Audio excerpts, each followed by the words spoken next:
Audio?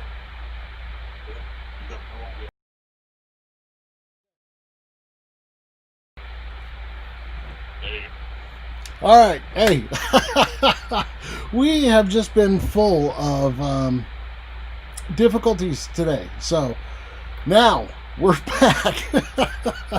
Welcome to the Crypto Comics Reviews with me. I'm M. Scott Russell. Today we're going to be reviewing a comic that's actually pretty interesting in the crypto comics marketplace. It's called KATONGO, Relics of a Broken Empire, Issue 1. Now, one of the reasons it's really cool is because it's actually an African comic, which is not something we're typically used to seeing. The second reason is he actually redid his first issue. So we're going to take a look at that. We're going to let's take a look at both of them and just kind of go over everything, and we'll see kind of where everything ends up.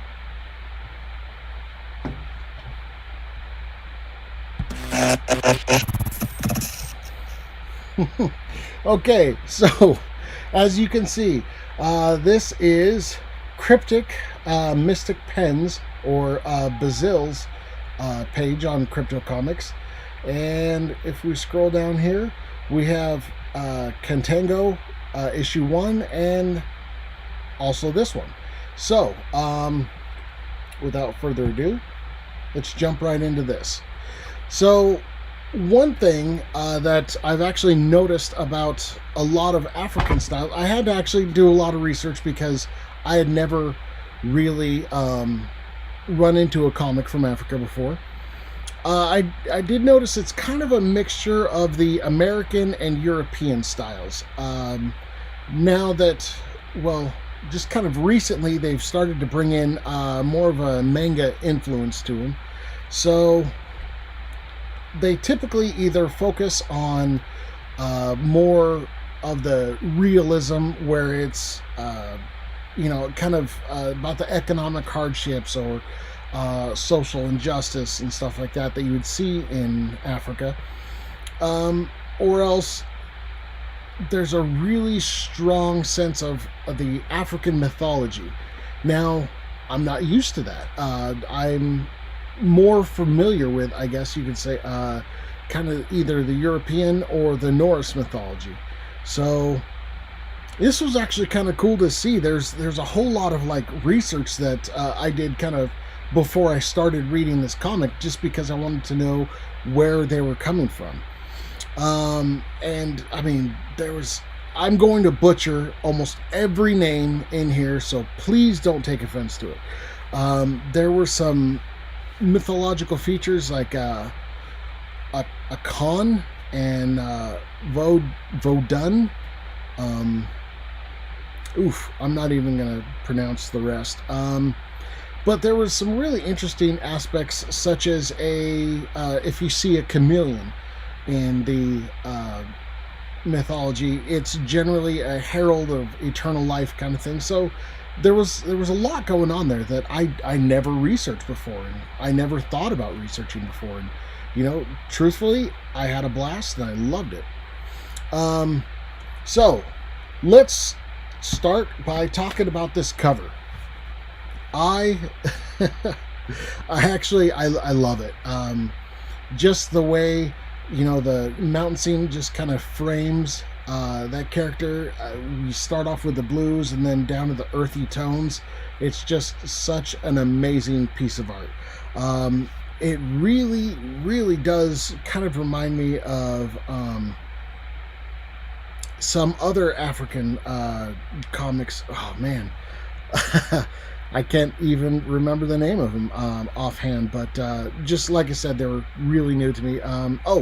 There was Bang Bang by Cock Comics, that's K-O-K, or kind of Black Moon by the Comic Republic, I believe it was. But it just has it's really, really great art style. I love it. All right.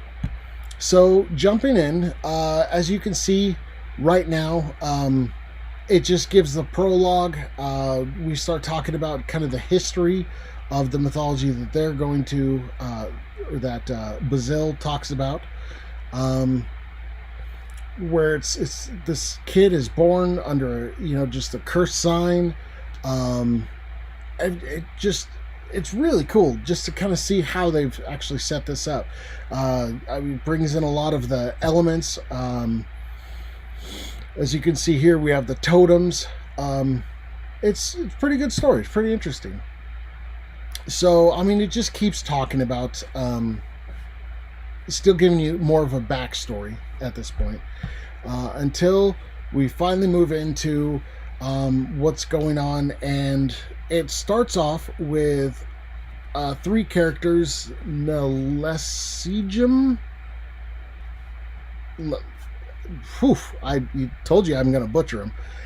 So you have the dad, you have the son, which is Kishana, and the mom, which is Kenemji.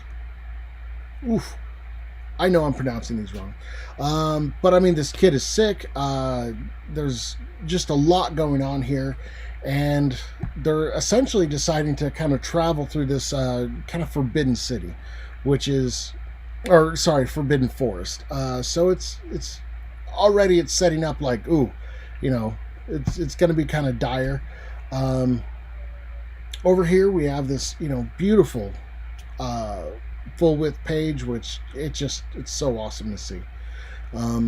That's something else I've noticed a lot in the African comics. They'll take a page and turn it on its side in order to draw it, and then put it right side up in the comic, which is something we'll kind of circle back to in a little bit when I show you his original.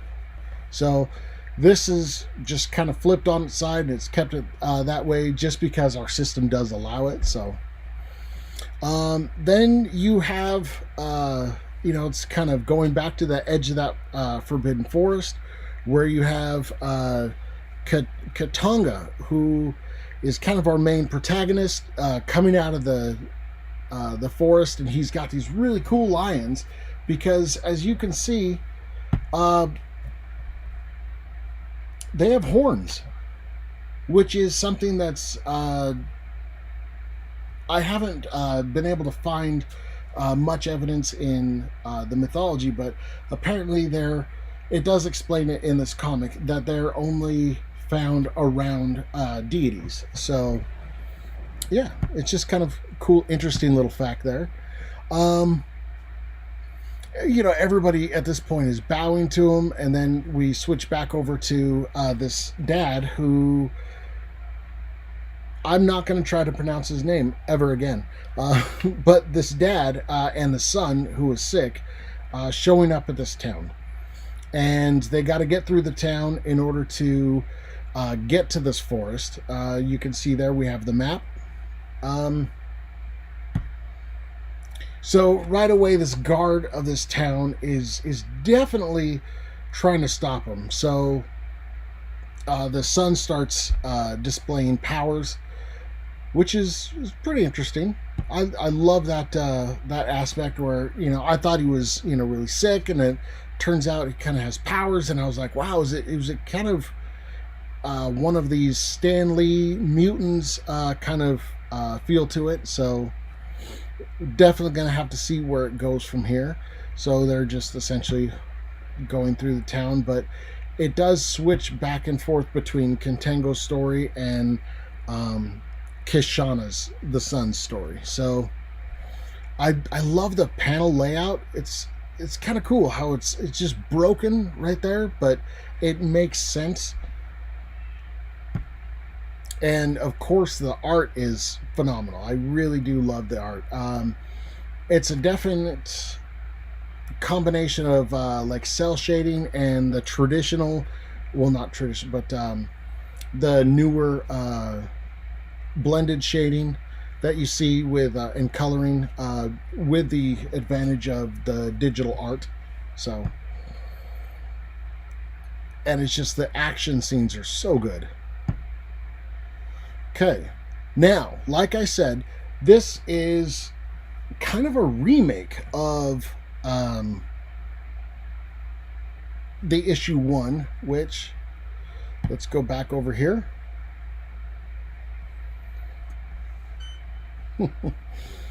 All right, so we have the other issue 1 here. Now, just starting off, I love the earthy tones of this cover. It's so good. Just with the grass, and you have the sky with the that just beautiful starlight effect. It just, everything works. Okay, oh, I was reading it, sorry guys. Let's go back to page 0, which is of course the cover. Okay, so like I mentioned before, I love the earthy tones, but I do actually like the updated one so much better. It's just beautiful.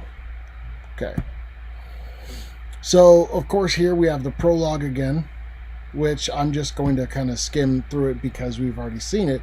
But as you can see right here, it already stops, so it doesn't give you as much of the backstory and starts to tell this other story that you don't actually even see the father, son, or the mom anywhere in this comic. So it's kind of a cool twist for them to add the characters and just kind of see where they're running with.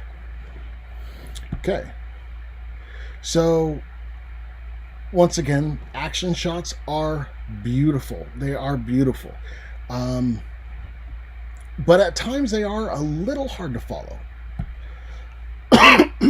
Sorry, excuse me.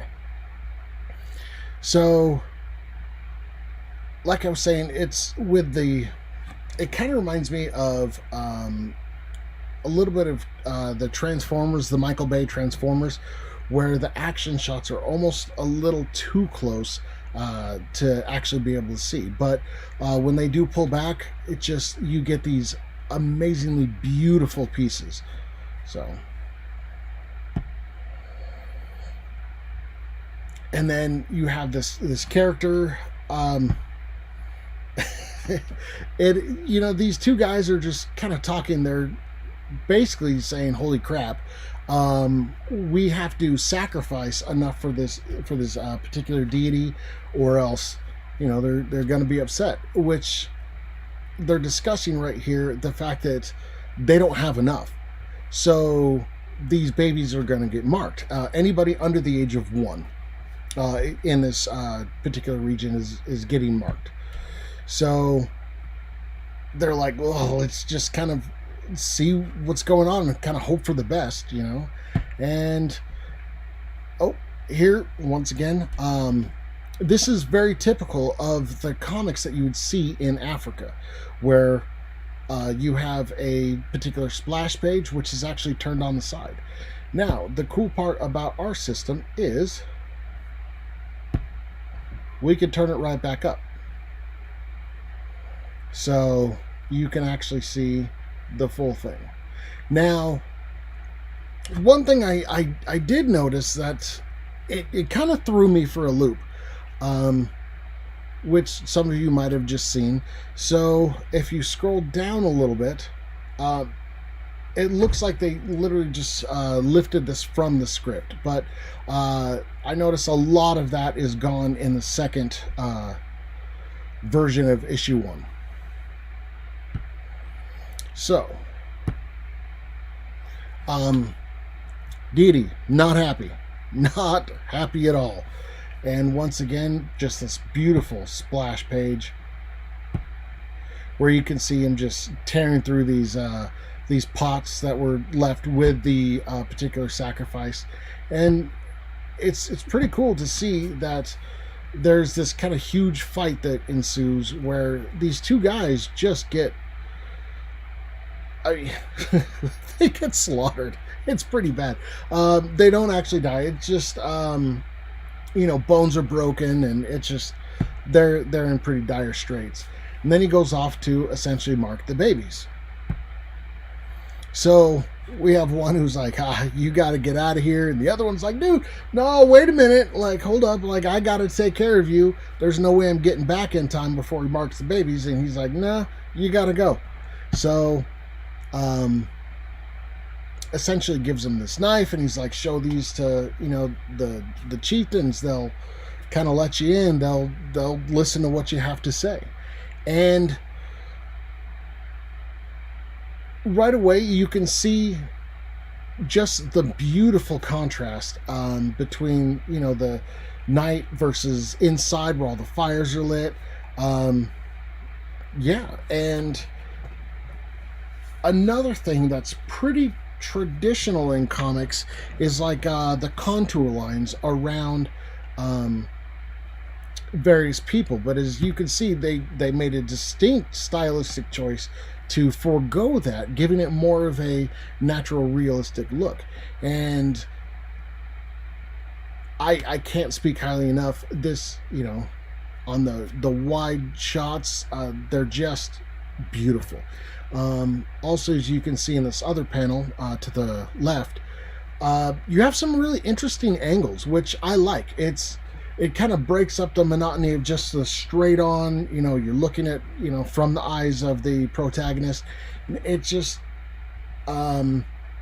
we see a lot of Dutch angles and stuff like that, which kind of give you a feeling of unease, and it really does work for this comic. So, as you can see, they're marking the babies, which at first I was really like, oh crap, like what are they gonna do? Are they gonna like really mark these babies, or is it gonna snatch them up, or what's going on with that? And as you can see, they put a mark on them, and essentially they are kind of damned to the darkness for all of eternity, where they actually are required to serve this deity. So yeah.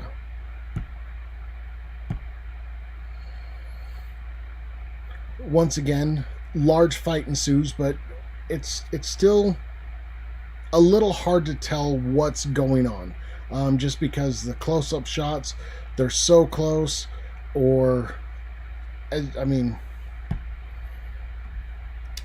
you can see, I wasn't entirely sure what was going on with this until you essentially get to the next page,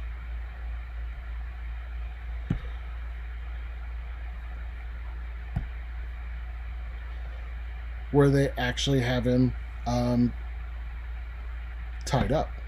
So yeah, I thought that was kind of cool. Then there's once again conversation. So what I did like is there is